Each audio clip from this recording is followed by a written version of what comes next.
Follow us sa aming bagong channel na Aswang Confessions. Kita-kits, don't forget Aswang Confessions. Bago natin simulan ng kwento, please like and share the video at huwag na ding kalimutang mag-subscribe. Anong sinabi mo? Buntis ka? Oo, Julio. Buntis ako at ikaw ang ama. Imposible, Daisy. Naging maingat naman tayo ah. Paano ka mabubuntis? Nandito na to eh. Harapin na lang natin. Di ba mahal mo naman ako? Sabi mo pa nga sa akin noon, handa kang pakasalan ako. Bakit parang hindi ka masaya sa balita ko? Dahil may pamilya ako. Ano? Teka, ang sabi mo sa akin, Na wala akong pamilya? Naniwala ka naman. niloko mo ako? Ano naman ngayon? Nakinabang ka naman sa pera ko. Hayop ka! Sa tingin mo ba? Ipagpapalit ko ang asawa ko sa'yo? Hindi ka tayo sigurado kung ako ba talaga ang ama niyang batang dinadala mo? Isa pang bayarang babae, Daisy. Ilang lalaki na ang gumalaw sa'yo. Malay ko ba kung ibang lalaki ang nakabuntis sa'yo? Ang kapal na mukha mong sabihin yan. Alam mong tumigil na ako sa trabaho ko mula nung nagkaroon tayo ng relasyon. At sa tingin mo, naniniwala ako na tumigil ka na ka? Kilala ko ang pagkatao ng mga maruming babaeng katulad mo. Ayop ka! Ang kapal na mukha mo! Walang hiya ka, Julio!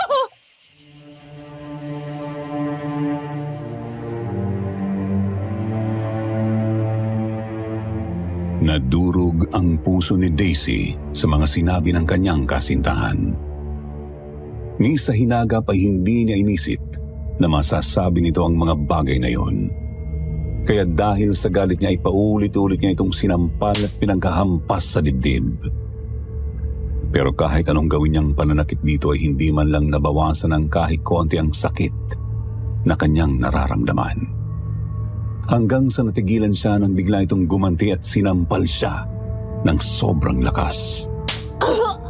Dahil dito, tumilapon siya sa lupa. Masayop kang babae ka. Gusto mo bang sirain ang buhay ko, ha? Sa tingin mo ba? Hayaan kita? Pinaniwala mo ko na mahal mo ko. Pero ang totoo, pinaikot mo lang ako sa mga kasinungalingan mo. Nagkamali ako, Daisy. Hindi ako dapat pumatol sa isang babaeng katulad mo. Ano bang naisip ko? Tagawa kong lukuhin ang napakaganda at napakatalino kong asawa para sa iyo. Di wala ka sa kalingkingan niya. Mababa kang klaseng babae. Huwag ka magmalinis, Julio. Ginusto mo rin ito. Talagang sasaktan mo ako? Kahit na alam mong dinadala ko ang anak natin. Hindi ko anak yan. Wala akong anak sa isang mayarang babae na katulad mo.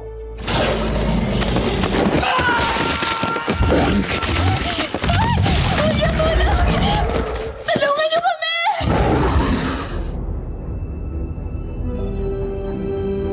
Laking gulat niya nang biglang lumabas mula sa kakahuyan ng isang mabangis na nilalang. Matangkad ito. Malaki ang pangangatawan, kulay putik ang balat at mahaba ang mga kuko. Kapansin-pansin rin ang matalim nitong mga mata at matulis na ngipin. Walang awa nitong sinugod si Julio at mabilis na kinain. Binuksan ng aswang ang tiyan ni Julio at animoy gutom na kinain ang laman loob nito. Halos mabaliktad ang sigmura niya sa kanyang nasaksihan. Pero naisip niya na kailangan niyang umalis kaagad. Dahil nakasisiguro siyang sa oras na matapos na ito kay Julio ay siya naman ang isusunod nito. Mabilis siyang tumayo at tumakbo ng mabilis.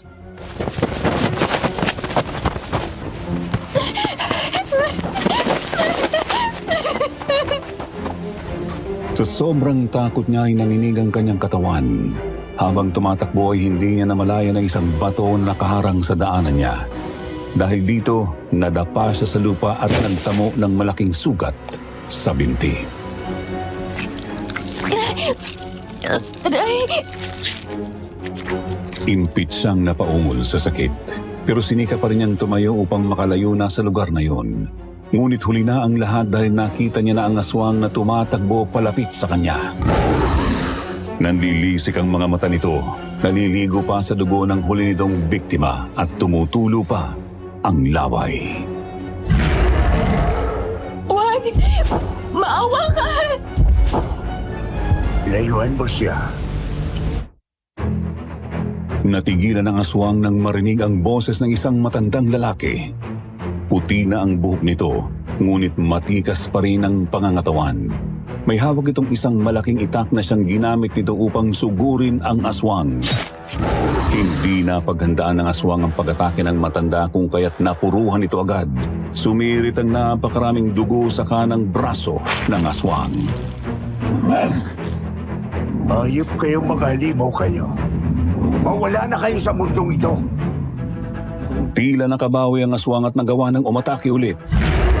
Mabuti na lang at maliksing kumilos ang matandang lalaki at nagagawa nitong umiwas sa bawat pag-atake ng aswang.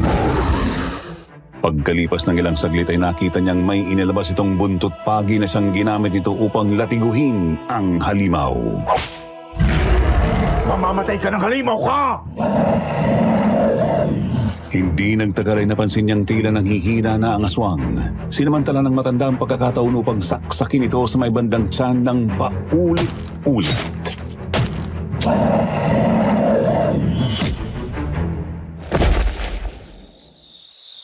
Wala na ang aswang. Patay na siya. Ligtas ka na, Ineng. Salamat po. Halika. Lumala muna sa kubo ko. Hindi natin alam kung may kasama pa ang halimaw na ito. Kailangan kong makasiguro na ligtas ka na. Sino po kayo? Ako si Renato. Isa akong manunugis ng aswang. Huwag kang mag-alala, Ineng. Mapagkakatiwalaan mo ako. Hindi kita ilalagay sa kapamakan. Magandang araw, Sir Jupiter, at sa lahat ng mga nakikinig ngayon sa Kwentong Takip Silim. Ako po si Mark, isang call center agent at nakatira ngayon sa Quezon City. Ang kwentong gusto kong i-share sa inyo ngayon ay tunay na karanasan ng matalik na kaibigan ng nanay ko na si Daisy. Nangyari po ito noong 1978 sa isang liblib na baryo sa Negros Occidental. Isang bayarang babae ang nanay ni Daisy na nabuntis ng kanyang amang Amerikano. Pero dahil may sarili rin itong pamilya sa Amerika, hindi nito pinanagutan ng kanyang ina. Dahil dito ay basta na lang din siyang iniwan ng kanyang ina sa kanyang tiyahin. Ang alam nila ay nagpunta raw itong Cebu upang doon ipagpatuloy ang trabaho bilang isang bayarang babae. Sa kasamaang palad, naging malupit ang tiyahin ni Daisy sa kanya. Tinrato siya nito bilang isang utusan at nang magdalaga ay sapilitan siyang pinagtrabaho bilang isang bayarang babae upang makatulong raw sa kanilang kahirapan.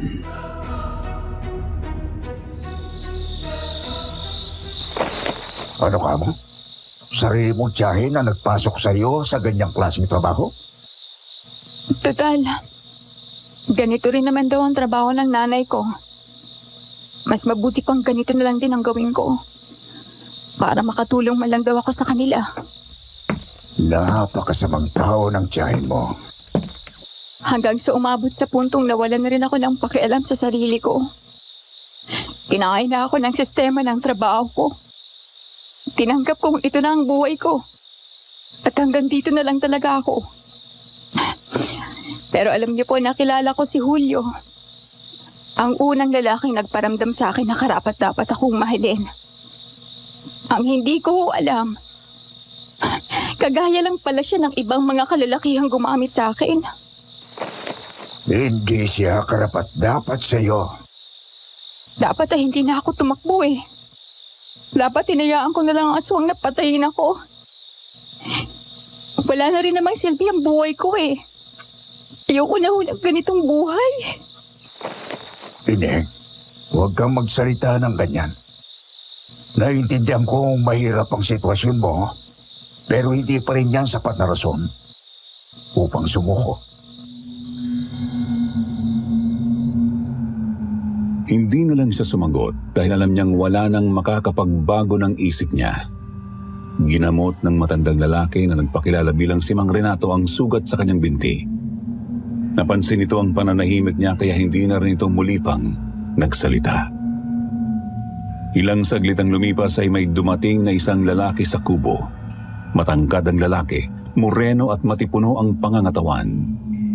Sa tansya niya ay mas matanda ito ng 5 o 6 na taon sa kanya. Ngayon lang po ako nagkaroon ng oras na umalis. Ang dami ko kasing inaskaso. Pero may dala naman po akong sasakyan. Kaya ligtas ako nakarating dito. Bakit ka ba kasi naandito? Pinapunta ako ni nanay dito para maghanap ng kasambahay. Alam niyo naman pong dumarami na ang mga pasyente ni nanay. Ako naman ay abala sa pangangasiwa ng palay namin. Kaya kailangan namin na mag-aalaga sa asawa ko. Lalo pat lumalaki na ang kanyang tiyan. Ay, oo nga pala. Magkakaanak ka na. O sige, tulungan kita maghanap ng magiging kasambahay niyo bukas na bukas. Sa ngayon, ay magpahinga ka na muna at gabi na.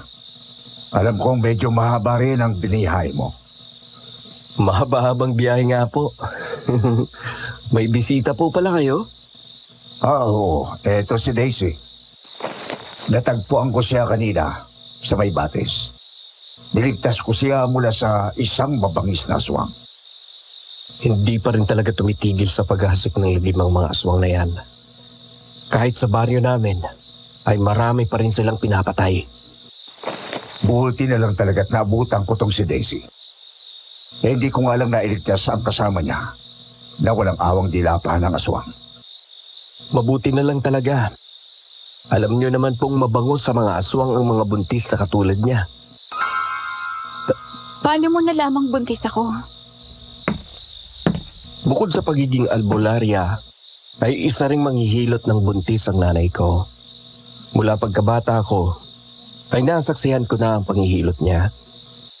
Kaya naman madali na para sa aking matukoy kung buntis ang isang babae.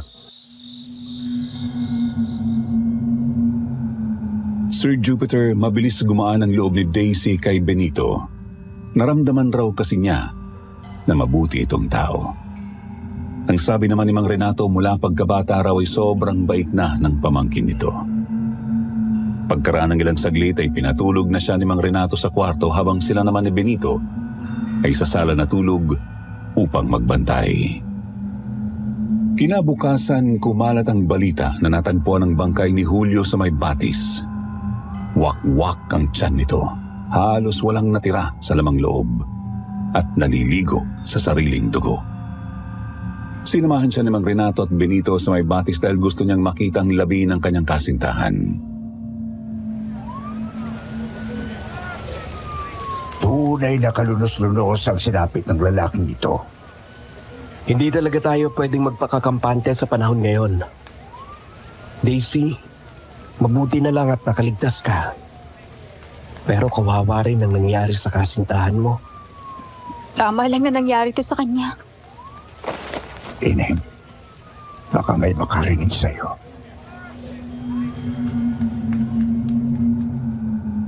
Muling bumalik sa isip ni Daisy ang panloloko ni Julio sa kanya. Naalala niya ang mga masasakit na salitang sinabi nito at pati na rin ang pananakit nito sa kanya bago ito sinugod ng aswang. Oo nga't kalunos-lunos ang sinapit nito pero hindi niya maiwasang isipin na kinarma ito sa kasalanang ginawa niya. Uuwi ka na ba talaga sa inyo? Oo. Tsaka kung hinahanap na ako ng tiyahin ko. Sigurado ka ba dyan, Ineng? Pwede ba't ikaw rin na nagsabing malupit ang tiyahin mo? Tsaka kung hindi siya matutuwa pag nalaman niyang nagdadalang tao ka. Teka, ano nga ba ang plano mo sa ipinagbubuntis mo? Bubuhayin ko po na mag-isang bata. Sino naman ang mag-aalaga sa'yo? Kaya ko naman pong alagaan ang sarili ko.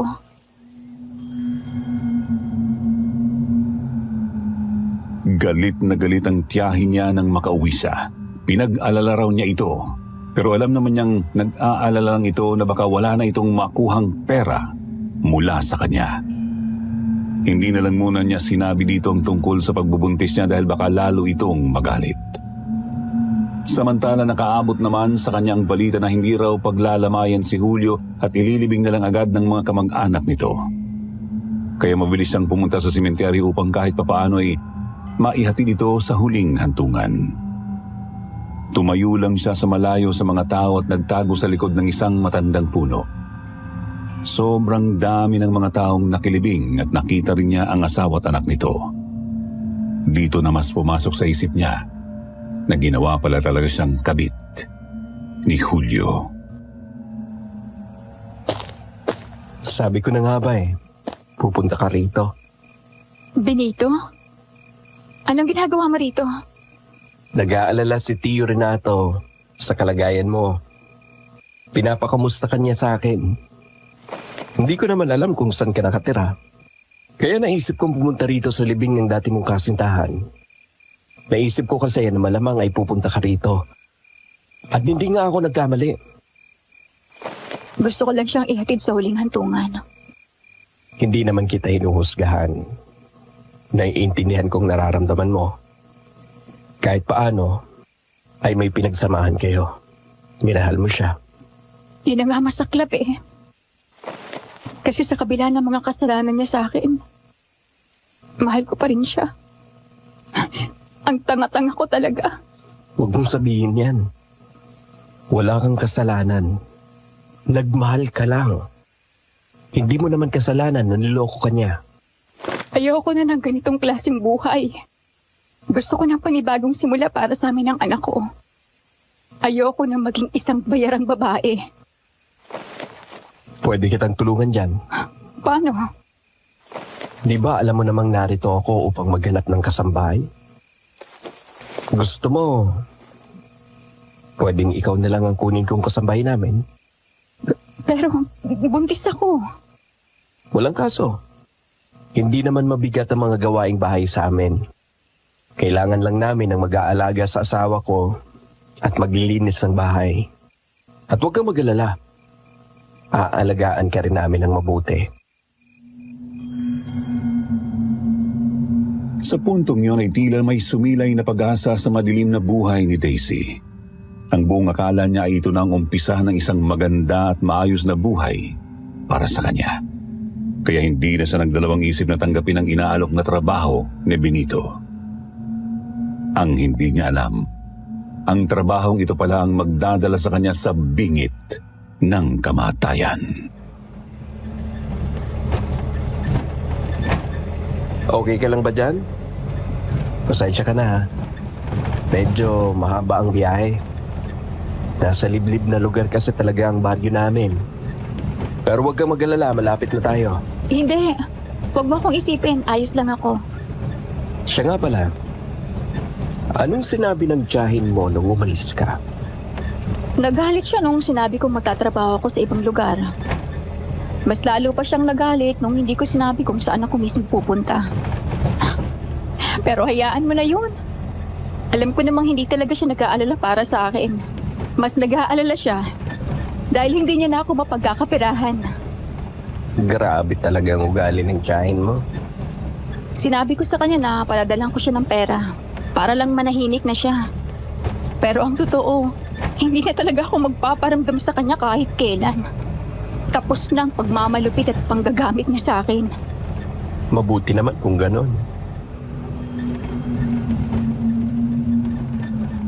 Ilang saglit ang lumipas ay nakarating na sila sa bahay ni Benito. Tunay ngang nasa isang liblib na lugar ang nasabing baryo dahil iilan lang ang mga bahay na kanilang nadaanan.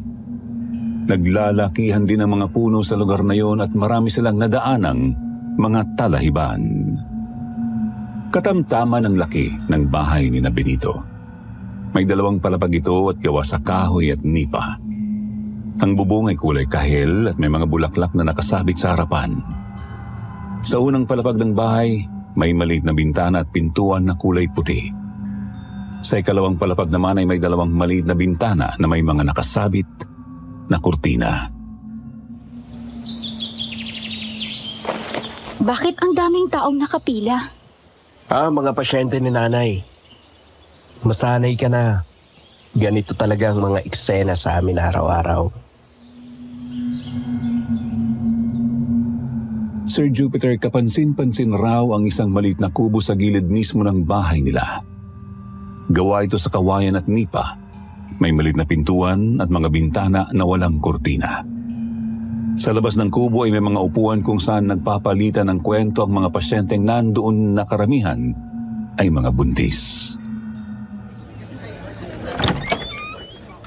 Kagaya ng nasabi ko sa iyo, isang albularya at manghihilot ang nanay ko. Natutunan pa niya ito mula sa mga ninuno namin.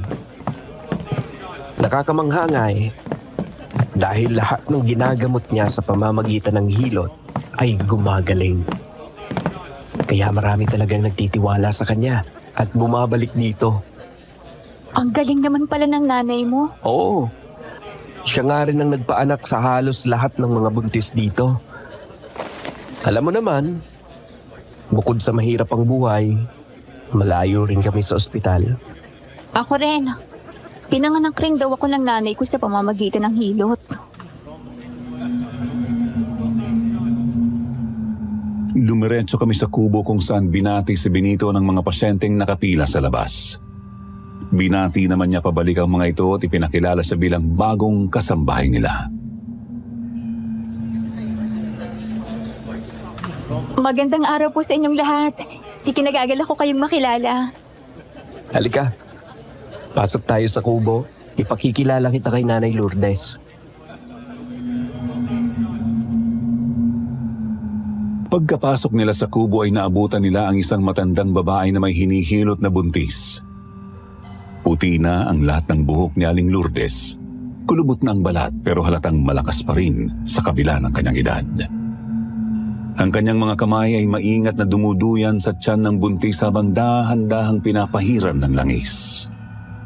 Ang kanyang mga mata, puspusang nakatuon sa tiyan ng buntis habang bumubulong ng mga salitang hindi niya maintindihan. Napapalibutan ng mga kandila ang loob ng kubo. Nababalot naman ng amoy ng mga herbal na dahon ng paligid. Nakatuon ang paningin niya kay Aling Lourdes na tila walang pakialam sa paligid at nakatuon lang ang buong atensyon sa paghihilot. Pagkalipas ng ilang saglit ay natapos na ito sa ginagawa at lumingon sa kanila. Anak, nakauwi ka na pala. Opo, Nay. Nakahanap na ako na magiging kasambay natin. Ito po si Daisy. Magandang araw po. Ikinagagalak kitang makilala, Inem. At maraming salamat sa pagtanggap ng trabahong ito. Walang anuman po. Siya nga po pala, Nay. Nagdadalang tao itong si Daisy. Kinuha ko pa rin siya dahil hindi naman mabibigat ang mga gawain niya sa bahay. Oo naman. Hindi ka namin pahihirapan, Inem. At ako bahala sa pagbubuntis mo. Huwag kang mag-alala. Hindi kita pababayaan. Salamat po. Sige po. Punta na kami sa bahay. Alam naming abala pa kayo sa paghihilot. Ang dami pang nakapila sa labas.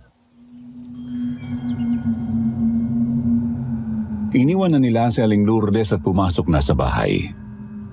Inilagay niya muna ang mga dalang gamit sa magiging kwarto niya pagkatapos noon ay umakyat na sila upang puntahan ang may bahay ni Benito.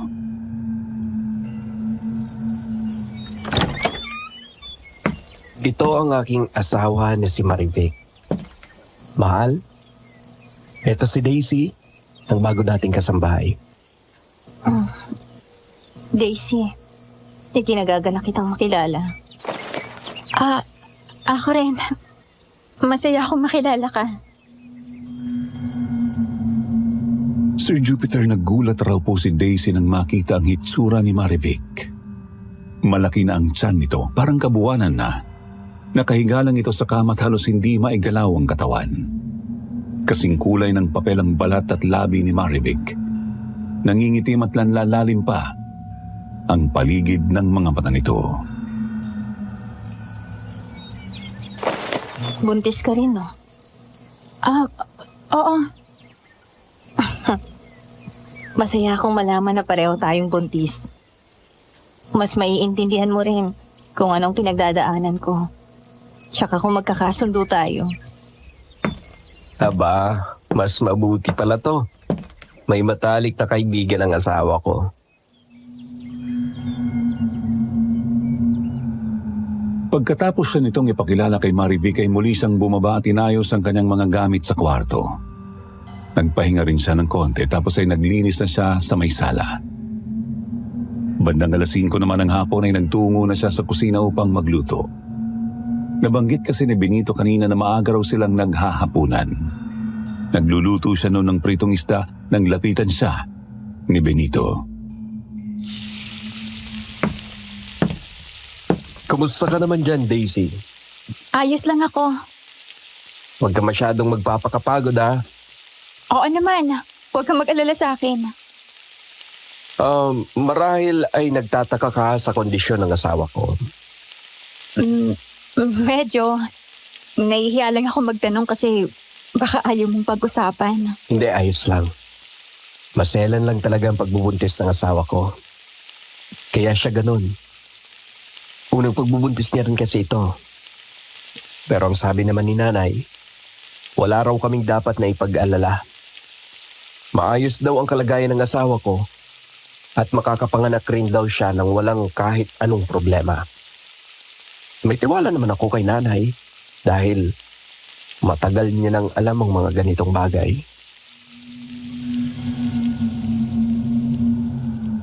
Naputol ang pag-uusap nila nang pumasok si Aling Lourdes sa may kusina. Napansin niyang may dala itong malaking plastik na puno ng karne. Hindi nga lang niya matukoy kung anong klaseng karne ito dahil parang kakaibang tingnan. Oh, nagluluto ka na pala ng hapunan, Daisy. Opo. Nakwento po kasi ni Benito sa akin na maaga kayong naghahapunan dito. Kaya naisip kong maganda na po ng hapunan. Oo, tama ang sinabi ng anak ko sa iyo. Pero kadalasan ay ako talagang naghahanda ng hapunan namin. Ganitong oras ko kasi ginagawa ang paboritong sopas ng manugang ko. Tama. Ang specialty ni nanay na paboritong-paborito ni Marvic. Ako nang tatapos nitong piniprito mo, Daisy. Salamat ah. O siya, sige na. Iwan niyo muna ako at magluluto na ako.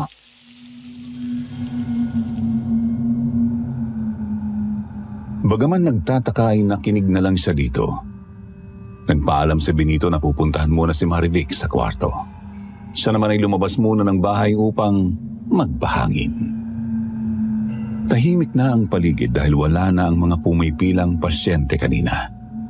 Habang iginagalang paningin sa paligid ay nagulat siya nang biglang may malamig na kamay na humawak sa kanyang kanang balikat. Sino ka? Anong ginagawa mo dito? Lola naman, ginulat niyo po ako. Hindi ka dapat nagbunta dito. Ako po ang bagong kasambahay ni na Benito. Nandito lang po ako para magtrabaho. Umalis ka na dito. Bahay ito ng demonyo. Ano po? Namatay ang kaisa-isa kong anak. Dahil sa peking manghihilot na si Lourdes. Hindi siya totoong manggagamot. Isa siyang sugo ng dyablo. Anong ginagawa niyo rito, Aling Marta? Kung ano-ano na naman bang sinasabi ninyo? Pwede ba tigilan niyo na nga ang pamilya namin? Alis! Walang nagawang matanda ng tuluyan siyang itaboy ni Benito, pero bakas pa rin ang galit sa mukha nito bago tuluyang umalis. Bakit niya sinabing namatay ang anak niya dahil kay Aling Lourdes? Nako, huwag mong isipin yon. Nagkaroon kasi ng malubhang sakit ang anak niya. Ang hula namin ay kinulam ito ng isang malakas na mangkukulam. Nung humingi sila ng tulong kay nanay, ay huli na ang lahat. Tuluyan ang nakakapit ang itim na kapangyarihan sa katawan ng anak niya. At nung hindi na iligtas ni nanay ang kanyang anak, Si Nanay Lourdes ang sinisi niya sa pagkamatay nito. Wala naman palang kasalanan ng nanay mo. Talagang wala. Ginawa naman ni Nanay ang lahat ng makakaya niya eh. Pero huli na talaga ang lahat. Kaya naiinis din ako sa matandang yun. Hindi ko maintindihan kung bakit si Nanay ang sinisisi niya at ayaw niya talaga kaming tigilan. Pero huwag mo nalang pansinin ang mga lumalabas sa bibig niya. Baliw ang tingin ng lahat sa kanya sa baryong ito. Pasado 6:00 ay tinawag na sila ni Aling Lourdes para maghapunan. Pagkatapos kasi nitong magluto kanina ay kaagad na nitong pinakain si Marivic sa kwarto nito. Nang masigurong busog na ang manugang, saka lang ito bumaba para kumain na rin. Sige, kumain ka pa, Daisy. Kumain kang mabuti dahil kumakain ka na ngayon para sa inyong dalawa ng anak mo. Salamat po. Ang sarap mo palang magluto, Ineng. Mapaaparami ang kain ko nito eh. Baka tumaba ako. Kayo naman po ang tumapos ng niluluto ko. Ikaw pa rin ang nagluto nito at nasarapan ako.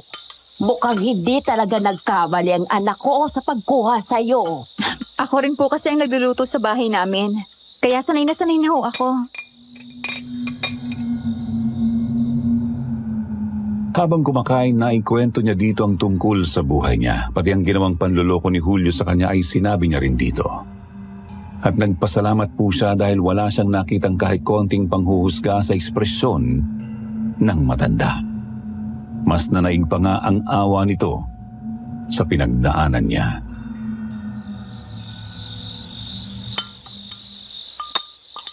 Naiintindihan kong nararamdaman mo, Ineng. Hindi yan madali. Ako man ay pinalaki rin ng mag-isang anak ko. Niloko rin kasi ako ng ama nitong si Benito. Hindi ko nakilala ang ama ko kahit kailan. Pero wala naman akong galit na itinanim sa puso ko para sa kanya. Sobra-sobra din kasi ang pagmamahal ni Nanay sa akin. Kaya kahit kailan ay hindi ko naramdaman na may kulang sa buhay ko. At nakasisiguro akong ganyan din ang mararamdaman ng anak mo pag pinalaki mo siyang puno ng pagmamahal. Opo. Mamahalin ko po ang anak ko. Sisiguraduhin kong hindi niya daranasin ang mga mapapait na bagay na dinaanas ko sa buhay. Kumakain na pala kayo. Mahal, akala ko tulog ka na. Bakit? May kailangan ka ba? Gutom ka pa ba? Ay halika, saluhan mo kami. Opo, Nay. Medyo nagugutom pa ako.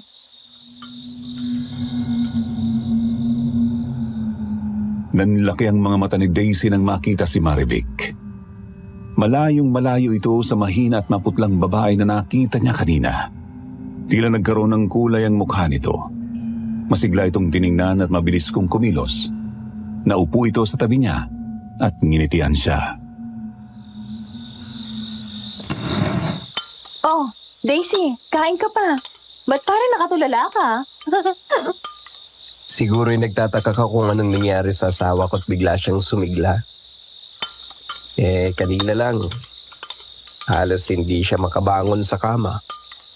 Ganun na nga. Ganito talaga siya pagkatapos kumain ng paborito niyang sopas ni Nanay. Ano bang meron sa sopas na kinain niya? Gamot ba yun? Malalaman mo rin kung anong klaseng sopas yon balang araw. Kung biglang naging masela ng pagbubuntis mo, gagawan rin kita noon. Maniwala ka. Iba ang kapangyarihang dala ng ginagawa kong sopas. Totoo yan. Parang magic. O sige na, kumain na tayo.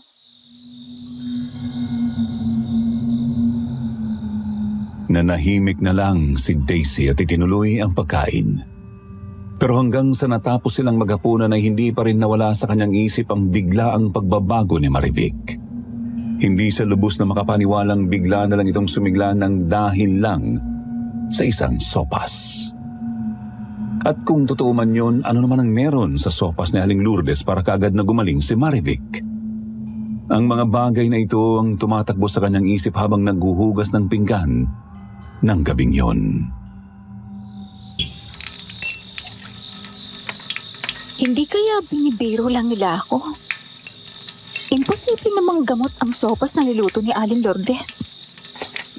Kahit kailan ay wala pa akong naririnig na sopas na may kakayahang gumamot ng sakit.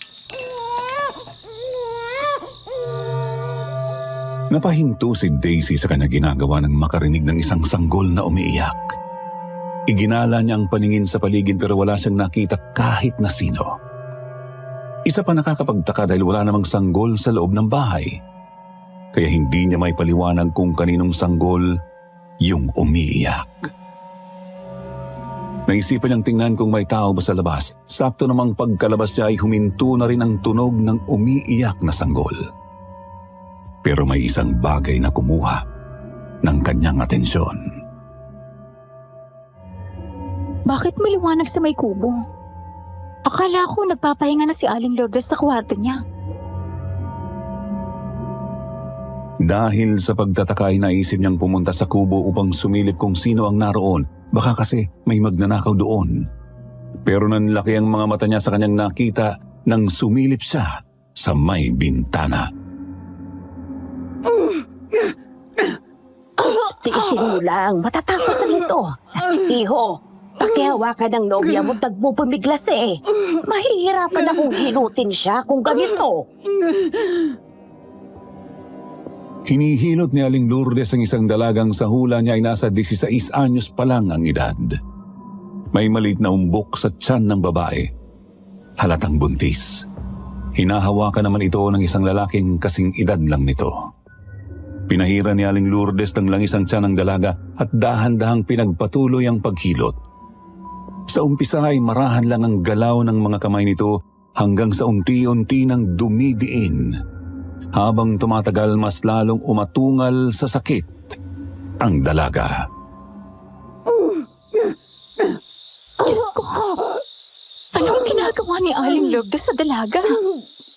Ineng, tiisin mo ang sakit. Ayaw mo pang maging isang ina, di ba? Ayaw mong itakwil ka ng pamilya mo. Ang sabi mo, marami ka pang pangarap na gustong abutin at makakasagabal ang bata sa mga plano mo sa buhay. Kaya kung gusto mo talagang mapalaglag ang batang ito, titiisin mo ang sakit. Nilalaglag ni Aling Lourdes ang sanggol sa pamamagitan ng hilot. Hindi niya na kayang tumingin pa dahil awang-awa siya sa dalaga. Kaagad siyang tumalikod at kumaripas ng takbo pabalik sa bahay. Tinapos niya agad ang kanyang mga hinuhugasan pagkatapos ay pumasok na siya sa kwarto. Akala ko, isang simpleng manggagamot at manghihilot si Aling Lourdes. Pero, ginagamit niya rin pala ang kaalaman niya sa hilot upang magsagawa ng aborsyon. Diyos ko, anong klaseng pamilya ba itong pinasukan ko? Hindi kaya't nasa panganib na ang buhay ko. Oh, sino yan? Daisy, ako to. Ikaw pala yan. Bakit may iuutos ka ba? Wala naman. Kakamustahin lang sana kita. Ayos naman ako. Katatapos ko lang maghugas ng pinggan dito. Eto, naghahanda na ako sa pagtulog. Si Marific, kumusta? Nagpapahinga na. Daisy, ano kasi? Nakita kitang nakatayo sa labas ng kubo kanina. Ano kasi, nagtaka ako nang makita kong maliwanag sa kubo. Ang alam ko kasi ay tulog na si Aling Lourdes. Kaya naisip kong tingnan kung sinong nandun. Baka kasi may magnanakaw na nakapasok. Pero, Nakita mo na siguro ang madalas na ginagawa ni nanay paggabi.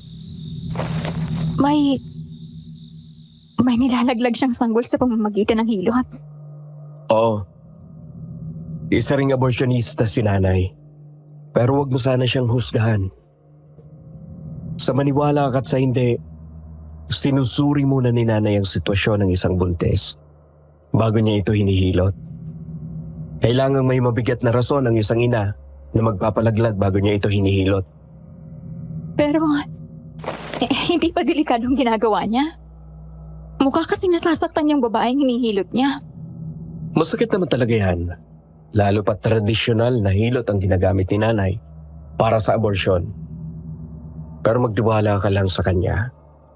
Kabisado niya ang ginagawa niya. Sa huli ay hindi na lang siya nagsalita pa. Ayaw rin kasi niyang sumama ang loob ni Benito sa kanya. Nangako rin siya dito na ililihim niya ang kanyang nalalaman. Maraming salamat, Daisy.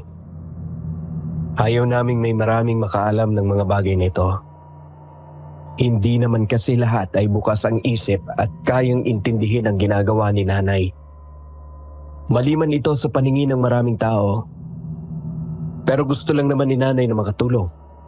Naiintindihan ko. Sige.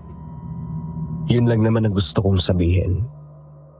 Pasensya ka na kung naistorbo kita. Pagpahinga ka na.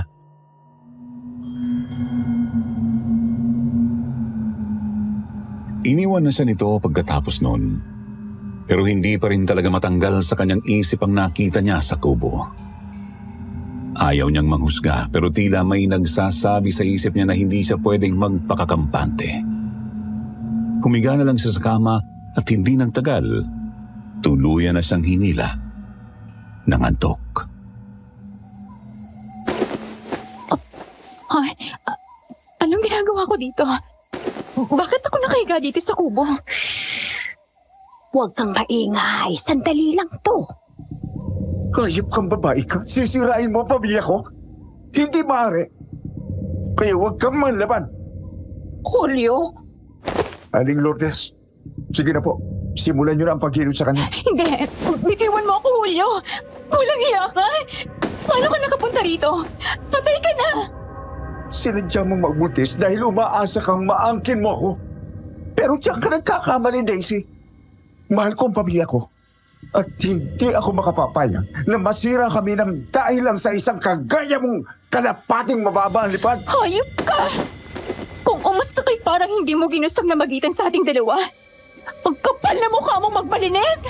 Ineng, lalo ka lang masasaktan kung magpupimiglas ka. Tama na. Aling Lourdes, maawa naman po kayo sa akin, oh. Huwag niyo po itong gawin. Alam niyo naman po kung anong pinagdaanan ko, di ba? Pasensya na, Ineng. Pero kailangan ko itong gawin. Aling Lourdes, wag po! Huwag ka nang magpumiglas! Hindi ko hayaang mabuhay ang batang yan! Tama na! Huwag niyong saktan ang anak ko! Wala kayong karapatang gawin to sa amin! Aling Lourdes, tama na! Maawa kayo sa akin! Nasasaktan na ako! Tumahimik ka, sabi! Aling Lourdes, ano nangyayari sa inyo? Bakit nag-iibang itsura niyo? Diyos ko! Isa kang aswang!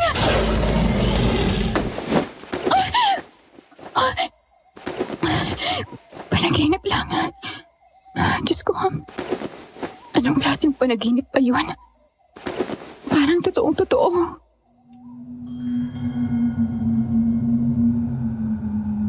Tumayo siya nang makaramdam ng matinding pagkauhaw.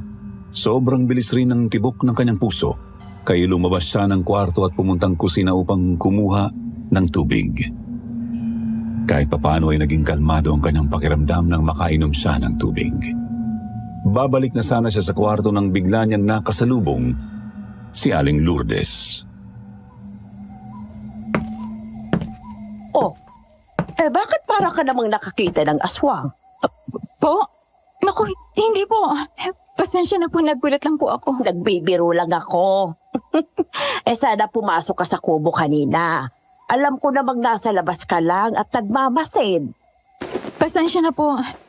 Hindi ko po sinasadyang makiusyoso. Ano ka ba?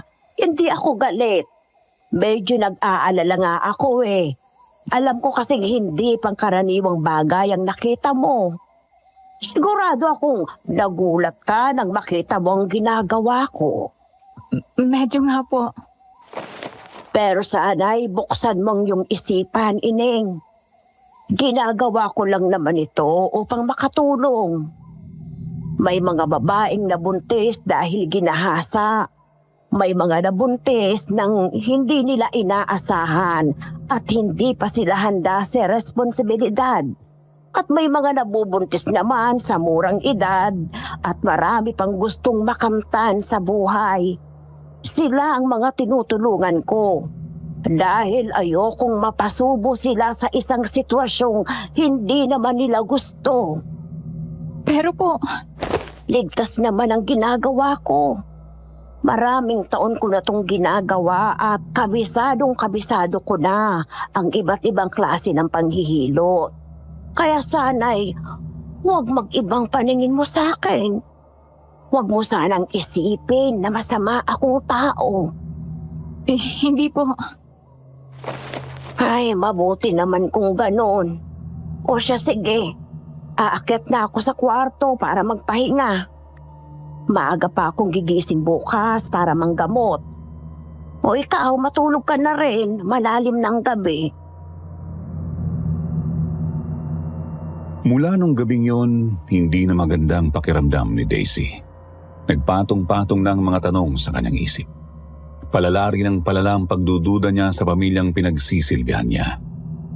Hindi nga lang niya masabi kay Benito pero ilang beses na niyang naisip na umalis at umuwi na lang sa kanila. Masama bang pakiramdam mo, Marivic? Ang tamlay mo na naman kasing tingnan eh. At saka halos hindi mo nagalaw itong niluto ko sa'yo. Pasensya ka na. Huwag mo sanang isipin na hindi ako nasarapan sa luto mo. Wala lang talaga akong gana. Pero kailangan mo pa rin kumain. Pilitin mo kahit konti lang.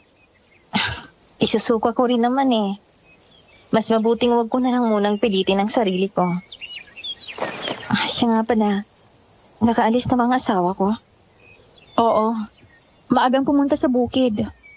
Hindi ka na niya ginising para magpaalam kasi mahimbing pang tulog mo kanina.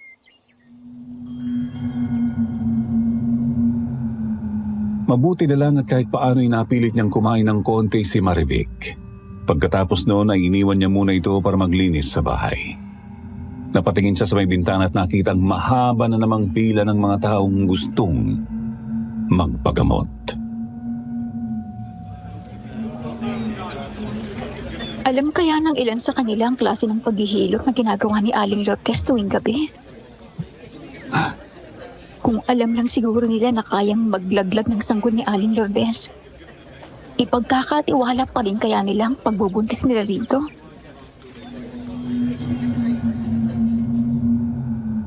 Nag-iwas siya ng tingin sa mga nakapilang buntis at itinuon na lang ang kanyang atensyon sa paglilinis.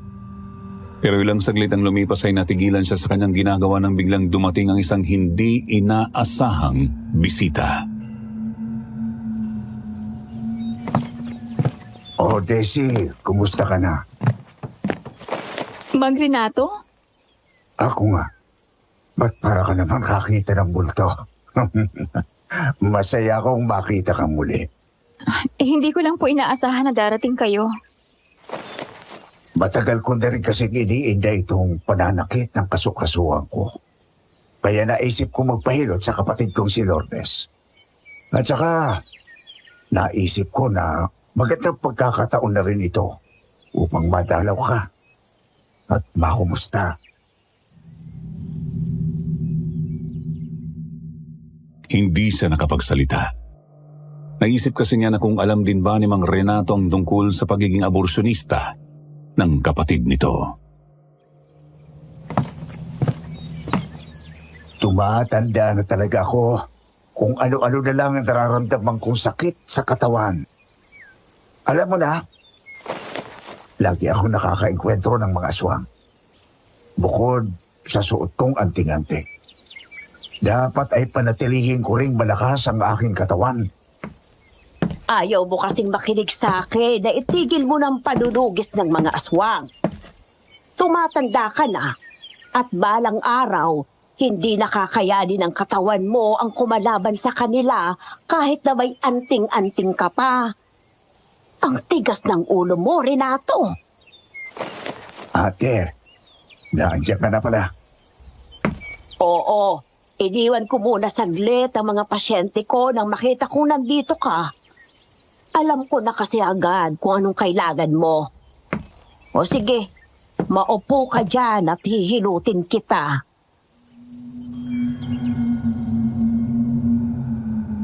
Kaagad umupo si Mang Renato sa may sala.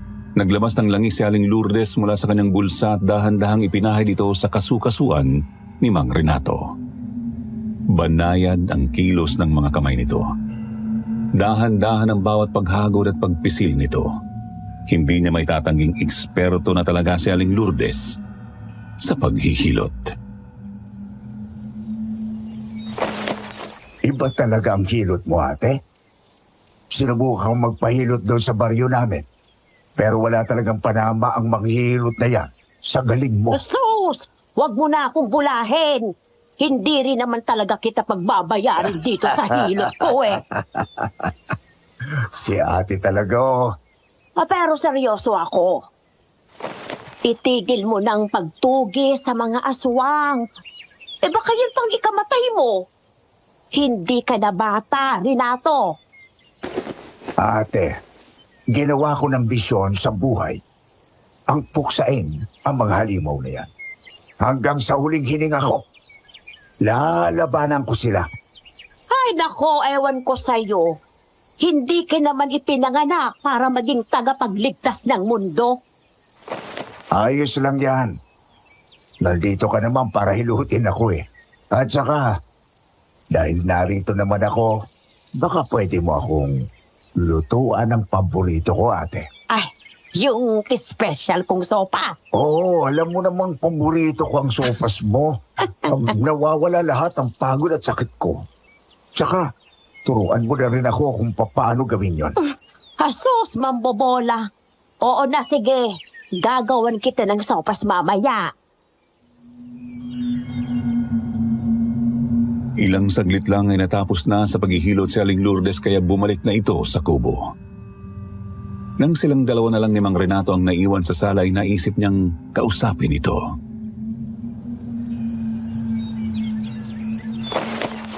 Ano ka mo? Gusto mong sumama sa akin pa uwi? Opo, Mang Renato. Gusto ko na pong umuwi sa amin. Akala ko ba ayaw mo na bumalik doon sa manggagamit mong tiyahin? Basta po, pinag-isipan ko na ho itong mabuti. Desidido na ho akong umuwi. Gagamitin ka lang ulit ang tiyahin mo. Tiyak rin akong magagalit siya pag nalaman niyang buntis ka. At pagkatapos mong manganak, ay pipilitan ka na naman niyang bumalik sa dati mong trabaho. Daisy, dito ka na lang. Mas magiging maayos ang buhay mo rito. At nang magiging anak mo. Pero po, Ayaw mo na ba dito? Hindi ba maganda ang pakikitungo nila sa'yo? Kung sinasaktan ka nila, sabihin mo sa akin. hindi naman po sa ganon. Si Marivic yun na. Bakit siya sumisigaw? Puntahan natin. Mabilis silang tumakbo paakyat ng kwarto ni na Marivic at naabutan nila itong namimilipit sa sakit. Sigaw ito ng sigaw habang hinahawakan ng tiyan. Lumuluha na ito sa sakit. Marivic, ano nangyayari sa'yo? Diyos ko, Ineng. Mangangana ka na ba? Sopas! Kailangan ko ng sopas. Tawagin niyo si nanay. Sabihin niyo sa kanyang gusto ko ng sopas. Ano? Hindi mo ba ako naririnig? Ang sabi ko, pagawan mo ako ng sopas kay nanay. Ang sakit-sakit ng tiyan ko, hindi ko na kaya. Hirap na ako. At tabi, ako nang bahala sa kanya. Nay, tulungan niyo ako. Shh, kumalma ka. Kinuha ni Aling Lourdes ang langis mula sa kanyang bulsa at marahan itong ipinahid sa tiyan ni Marivic. Pagkatapos nun ay marahan itong pumikit, bumulong ng mga salitang halos hindi niya marinig at sinimula ng paghilot sa tiyan ng manugang. Magaling na mag-healer ang ate ko. Kita mo na? Kumakalma na ngayon si Maribel. Gumagaan na ang kanyang pakiramdam. Unti-unting nanahimik si Marivic at parabang bumibigat na ang talukap ng kanyang mga mata. Ilang saglit lang ang lumipas ay tuluyan itong nakatulog na parabang hinihele ng bawat haplos ni Aling Lourdes sa kanya.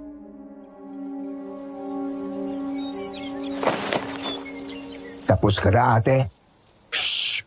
Huwag kang maingay. Baka magasing si Marivic.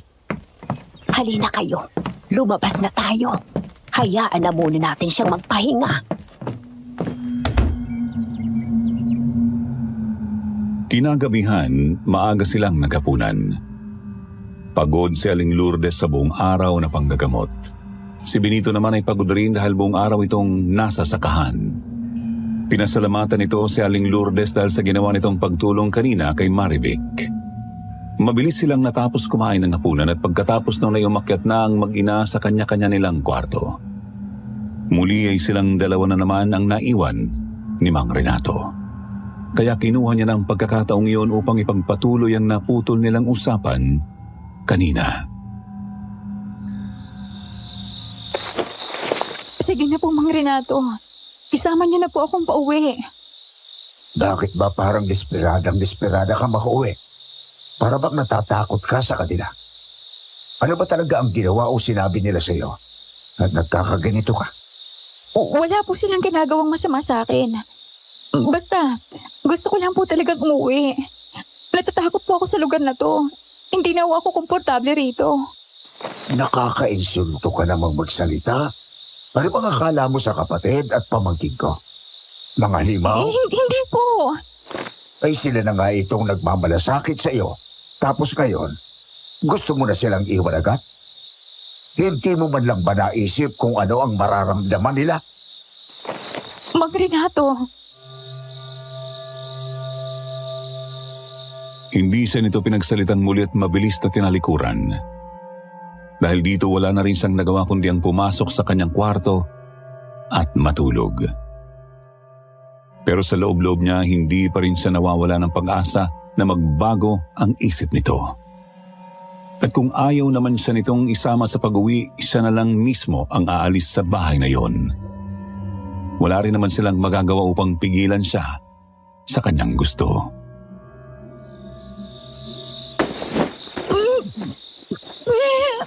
Konti pa. Sige, Ineng. Ituloy mo lang. Nakikita ko ng ulo ng bata. Sige pa. Kaya mo yan. Konting-konti na lang. Babae! Isang babae ang sanggol na yung isinilang. Anak ko. Anak ko. Ang bango. Ang sarap. Nakakatakam. Aling Lourdes, bakit parang nag-iibang itsura niyo? Iba pa rin talagang amoy ng isang bagong silang na sangkol. Tsaka kung masarap na masarap ito. Bitiwan niyo ang anak ko! Wag! Ang anak ko! Wag!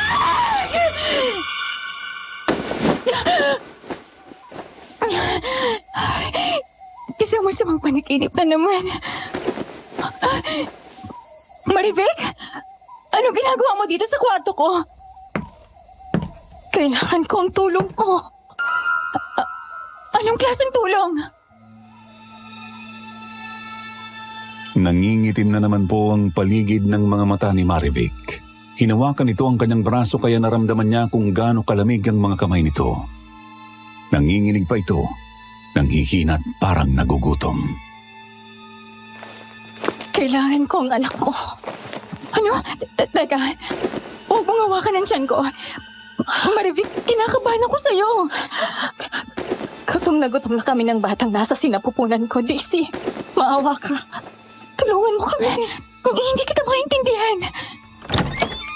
Mahal, bakit ka lumabas ng kwarto mo? Anong ginagawa mo rito? Pinakikiusapan ko si Daisy. Isa rin siyang ina kaya alam kong maiintindihan niya ako. Maawa ka sa akin. Hindi ba, Daisy? Tama na yan. Daisy, Ineng, tulungan mo nga kaming dalhin itong si Marivic sa kusina. Pakakainin natin to at alam kong gutom lang siya. Sige po.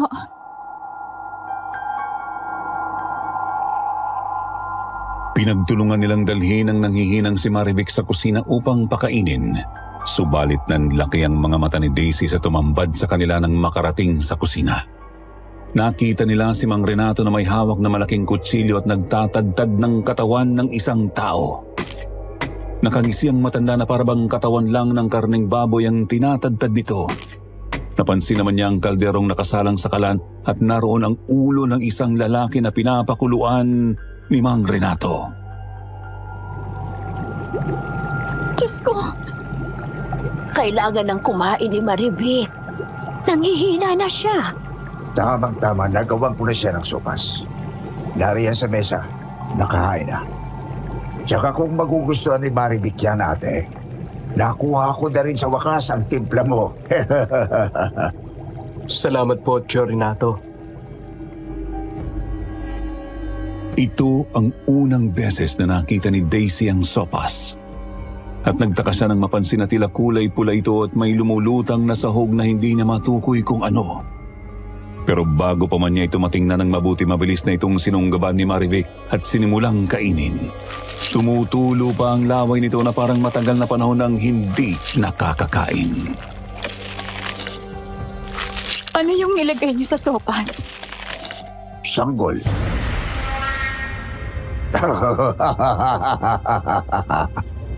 Huwag kang mag-alala. Hindi kami literal na pumatay ng bata para gawing sahog sa sopas. Tritos lang yan. Ano? Bakit? Pero itong tinatad ko at yung ulo na pinakuluan ko, halata naman sigurong tao yan, di ba? Bakit niyo ito ginagawa? Hindi pa ba halata? O baka alam mo na ang sagot sa tanong mo? At natatakot ka lang aminin ito sa sarili mo dahil alam mong napapaligiran ka namin. Nay naman, masyado niyong tinatakot si Daisy. Huwag kang mag-alala. Hindi ka namin sasaktan. Oras na makuha na namin ang kailangan namin mula sa iyo, pwede na tayong bumalik sa normal. Anong kailangan niyo sa akin? Ganito kasi yun, Daisy. Mahirap ang sitwasyon namin sa ngayon. Kailangan namin ng tulong mo. Kita mo naman, maselan ang pagbubuntis ng aking asawa. Buntis na kasi siya nung mahawa siya sa pagiging aswang. At dahil dito, naging aswang na rin ang aswang na dinadala niya. Iba ang lakas ng batang aswang. Kaya laging nangihina si Marivic ay dahil inuubos ng sanggol naming anak ang lahat ng kanyang lakas. At ang sopas kong may espesyal na sahog, ang tanging nagpapalakas sa kanya. Pero, dugo pala yung nasa sinapupunan ko. Bakit niyo pinag-i-interesan ang anak ko? Hindi na yan mahalaga. Pwede na naming ihalo ang dugo ng anak mo sa sopas. Kaya isagawa na natin ang aborsyon ngayon mismo. Hindi. Hindi ako papayag. Mang Renato, tulungan niyo naman ako. Di ba kayong tumutugi sa mga aswang?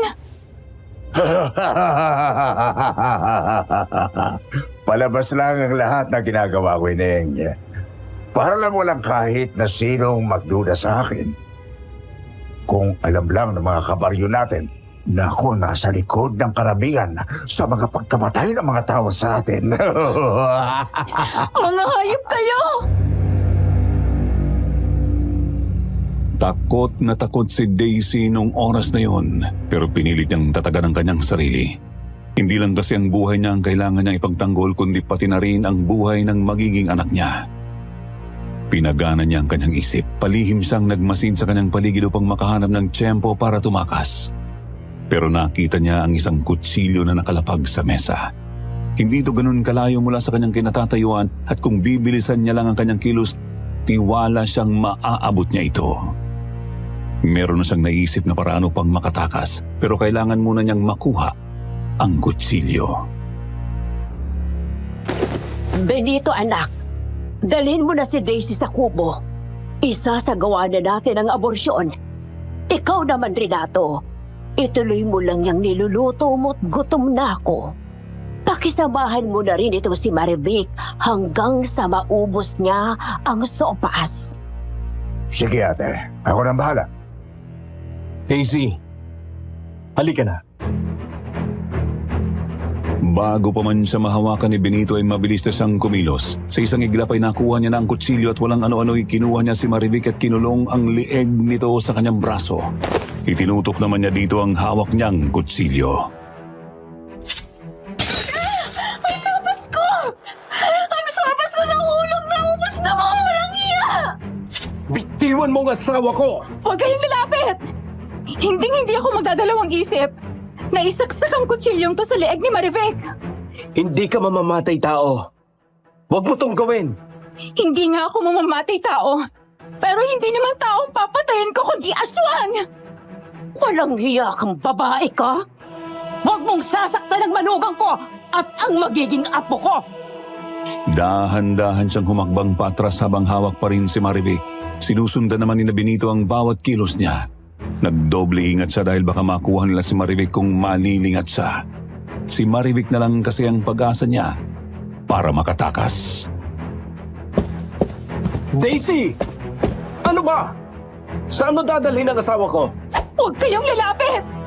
Papatayin ko talaga to! Sa pagkakataong iyon ay tinutok niya na ang kutsilyo sa tiyan ni Marivic. Lalong natakot ang mga ito sa pwede niyang gawin kaya bahagya silang napatras. Ilang sandali lang ay tuluyan na silang nakalabas sa bahay. Bitiwan mo na si Marivic! Maawa ka! Maawa? Naawa ka ba sa mga batang pinatay mo? Sa lahat ng mga naging biktima mo? Walang lugar ang awa para sa mga aswang na tulad nyo. Umatras siya ng matras hanggang sa nakalayo na siya sa bahay. Habang tumatagal ay naramdaman niya ang panghihina ni Marivic. Akala nga niya ay hinimatay na ito. Anong nangyayari sa'yo? Tama lang tong ginagawa mo. Ano? Hindi ko ginusto ang lahat ng to. Wala akong kaalam-alam na isa palang aswang ang lalaking minahal ko. Tsaka ko lang nalaman nung buntis na ako. Pero huli ng lahat, naging aswang na rin pati ang batang dinadala ko. Hirap na ako sa pagbubuntis ko, Daisy. Hindi ko na kaya tong sitwasyon ko. Kaya, patayin mo na ako. Bakit mo to sinasabi? Isa ba itong patibong? Maniwala ka sa akin. Hindi ito patibong. Gusto ko talagang patayin mo ako. Ayoko rin namang magsilang ng isang halimaw sa mundong ito. Ayoko magkaroon ng madilim na buhay ang anak ko. Kaya sige na, saksakin mo na ako. Patayin mo na kami ng anak ko. Pero... Dahil sa gulat niya sa kanyang mga narinig ay hindi niya namalayang nakuha na pala ni Mang Renato mula sa kanya si Marivic. Samantala nasa likod naman niya si Benito at inagaw nitong kutsilyo mula sa kanya. Ano ba? Bitiwan mo ako, hayop ka! Oo! Hayop nga ako. At dahil sa ginawa mo, makikita mo kung gaano ako kahayop sa gabing ito! Sige na! Dalhin mo ng babaeng yan sa kubo! Sa pilitan siyang pinahiga ni Benito sa kama. Nagpumiglas siya pero hinawakan siya nito ng mahigpit at hindi niya nakayanang labanan ang lakas nito. Inumin mo to. Hindi. Ayoko. May hinanda itong inumin sa kanya na nakalagay sa isang maliit na tasa. Amoy pa lang nito ay nakakasuka na. Nagkulay berde rin ang tubig at may lumulutang pang ugat doon. Makakatulong ito upang makaya ng katawan mo ang gagawin natin. Ayoko, sabi! Hindi mo pwedeng galawin ang anak ko! Narito na tayo, Daisy. Masyado nang huli ang lahat para sumuko. Harapin mo na lang to at nang matapos na tayo. Aling Lourdes, nagmamakaawa ko sa inyo. Inaring kayo. Tama ka. Ina rin ako. Kaya gagawin ko ang lahat upang mapasaya ang anak ko. At kung ang magpapasaya sa kanya ay ang batang nasa sinapupunan ni Marivic, gagawin ko ang lahat upang mabuhay ang batang ito. Sir Jupiter, wala nang nagawa si Daisy nang sapilitan siyang painumin ni Aling Lourdes ng herbal na tubig na yon. Sobrang pakla ng lasa nito. Hindi niya may paliwanag. Halos bumaliktad ang kanyang sikmura pero buti na lang at napigilan niya ang sarili na sumuka. Simulan na natin. Huwag po. Mahawa kayo sa amin ng anak ko. Huwag niyo itong gawin. Tumahimik ka at tiisin mo na lang. Matatapos rin to. Kinuha ni Aling Lourdes ang langis pagkatapos ay marahang ipinahid sa kanyang tiyan. Iyak pa rin siya ng iyak at patuloy na nagmakaawa dito. Pero tila wala itong narinig mula sa kanya at nagpatuloy lang sa ginagawa. Inilapit ni Aling Lourdes ang mukha nito sa kanyang tiyan at may binulong na kung anong orasyon na hindi niya maintindihan.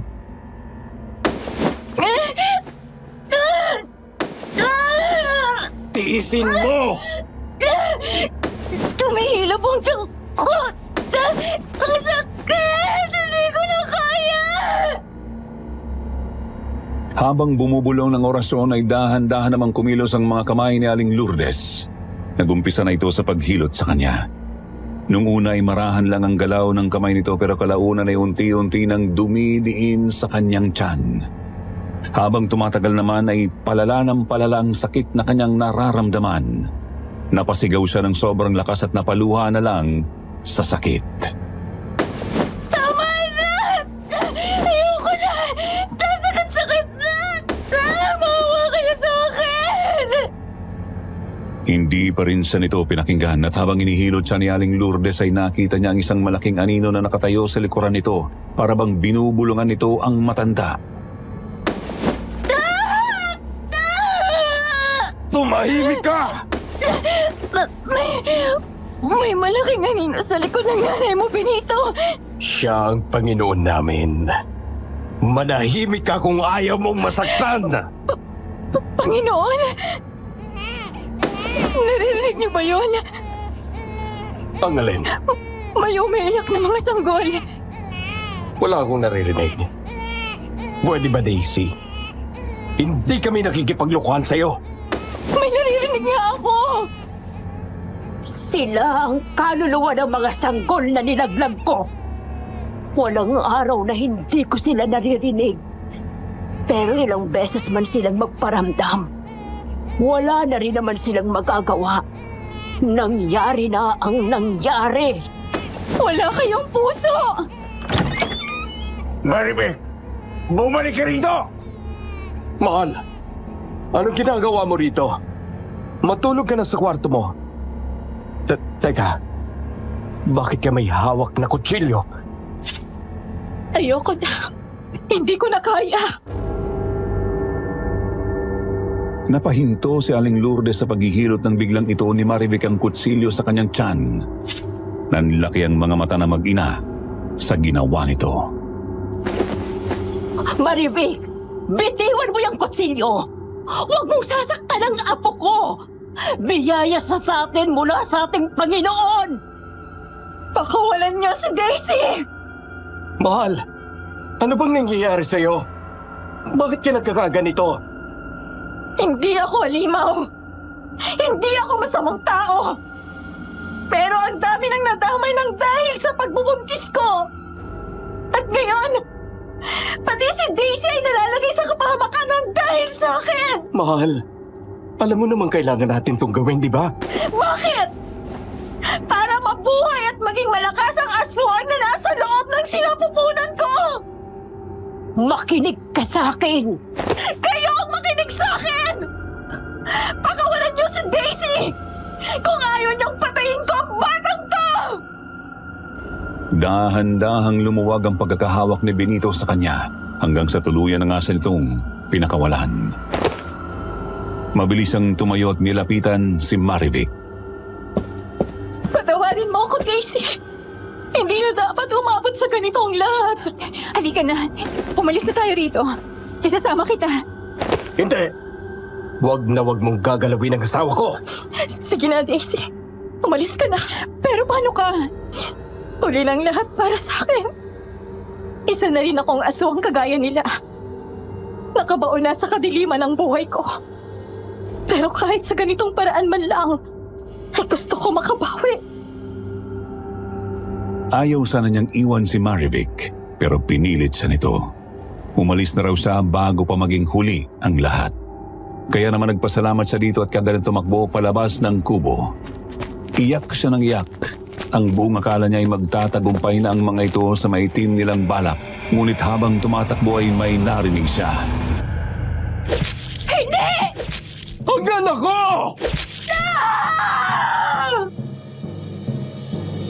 Tuluyan ngang sinaksak ni Marivic ang kanyang sarili. Nag-alala siya para dito pero pinigilan niya ang kanyang sarili na bumalik sa kubo. Oras kasi na bumalik siya doon ay sigurado siyang hindi na siya makakaligtas. Ayaw rin naman niyang masayang ang sakripisyo ni Marivic kung magtatagumpay rin naman pala sina Aling Lourdes sa huli. Diyos ko, tulungan niyo po ako. Nagpatuloy siya sa pagtakbo sa gitna ng madilim na daan. Hindi niya na alam kung gaano katagal na siyang tumatakbo. Hinihingal na siya pero hindi pa siya pwedeng tumigil. Hanggang sa nakasalubong niya ang matandang babae na unang nagbigay sa kanya ng babala. Aling Martha! Tulungan niyo ako! Aling Martha! May narinig akong sumisigaw kaya lumabas ako sa aking kubo. Ikaw ba yung babaeng sumisigaw kanina? Tama po kayo. Halimaw sila. Mga sugo ng demonyo. Halika, doon tayo sa bahay ko. Huwag tayong mag-usap dito sa labas at baka kung masundan ka nila. Hindi nila tayo magagalaw sa bahay ko dahil napapalibutan to ng mga pangontra sa aswang. Dinala siya ni Aling Marta sa maliit nitong kubo at pinainom ng tubig. Iyak siya ng iyak habang kinikwento dito ang buong pangyayari. Sinasabi ko na nga ba, ginawa rin nilang halimaw si Marivic. Napakademonyo talaga ng mag-inang yon. Totoo po bang pinatay nilang anak niyo? Binuntis ng kasintahan niyang anak kong si Perla. Hindi siya pinanagutan ng kanyang nobyo at basta na lang lumuwas ng Maynila upang makatakas sa responsibilidad. Ang sabi ko sa anak ko, huwag siyang mag-alala dahil hindi ko sila pababayaan ng apo ko. Pero nung nalaman ni Lourdes ang tungkol sa sitwasyon ng aking anak, binilog niyang utak nito. Kinumbinsi niya si Perla na magpalaglag. At dahil malungkot ang anak ko, madali siyang nadala sa mga salita ng halimaw na yon. Sinubukan kong pigilan ang aborsyon, pero hindi ako nagtagumpay. At sa kasamaang palad, ikinamatay ni Perla ang nangyari. Mga hayop sila. Sinisi ko si Lourdes sa pagkamatay ng anak ko. Sinabi ko sa mga tao ang tungkol sa ginawa niya. Pero ang sabi naman niya, kinulam raw ang anak ko. At huli na raw ang lahat nung pinagabot namin si Perla sa kanya. Ang masaklap pa, pinalabas pa niyang tinakasan na ako ng katinoan para lang hindi maniwala ang mga tao sa mga sinasabi ko. At dahil nire-respeto siya ng lahat sa baryong ito, siya ang mas pinaniwalaan ng mga tao.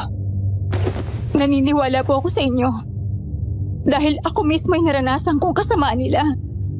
Mga halimaw sila. Maswerte ka't nakatakas ka, Daisy. Bukas na bukas ay umalis ka na sa lugar na ito at huwag ka nang babalik pa. Naniniwala akong darating din ang araw. Nakakarmahin sila sa kasamaan nila. At hihintayin ko ang pagdating ng araw na yon. Nagpalipas siya ng gabi sa bahay ni Aling Marta at kinabukasan ay nagpaalam na siya dito para umuwi. Ni hindi niya na inalam kung ano ang nangyari kina Aling Lourdes. Ang mahalaga sa kanya ay nakatakas na siya.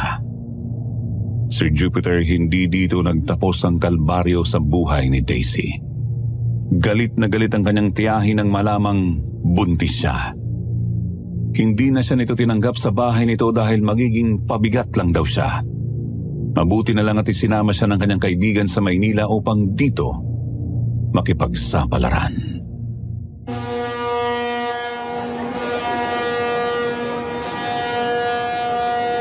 Anak, palalakihin kita ng mag-isa. Pero puno ng pagmamahal. Huwag kang mag-alala. Hinding-hindi kita pababayaan. Nandito lang si